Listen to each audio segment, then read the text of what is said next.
नए कायदे आवान के लिए नाम फाइनल कर लिए गए हैं।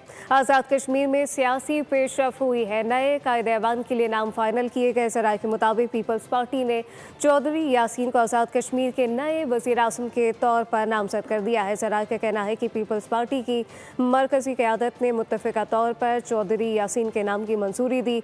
जल्द ही इस हवाले से बाज़ाब्ता तौर पर ऐलान मुतवक्के है। पार्टी ज़राए के मुताबिक चौधरी यासीन की नामजदगी पर इत्तेहादी जमातों को भी एतमाद में लिया जाएगा, जबकि नई हुकूमत की तश्कील के लिए मुशावरत का सिलसिला जारी है। आज़ाद कश्मीर में सियासी पेशरफ हुई। नए कायदे आवान के लिए नाम फाइनल कर लिए गए। ज़राए के मुताबिक पीपल्स पार्टी ने चौधरी यासीन को आज़ाद कश्मीर के नए वज़ीर आज़म के तौर पर नामजद कर दिया है। ज़राए का कहना है कि पीपल्स पार्टी की मरकज़ी क़यादत ने मुत्तफ़िका तौर पर चौधरी यासीन के नाम की मंजूरी दी। जल्द ही इस हवाले से बाकायदा ऐलान होगा।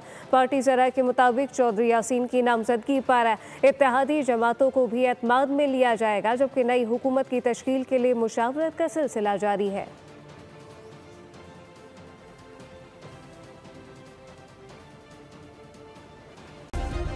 सब्सक्राइब करें और बेल दबाएं ताकि कोई खबर रह न जाए।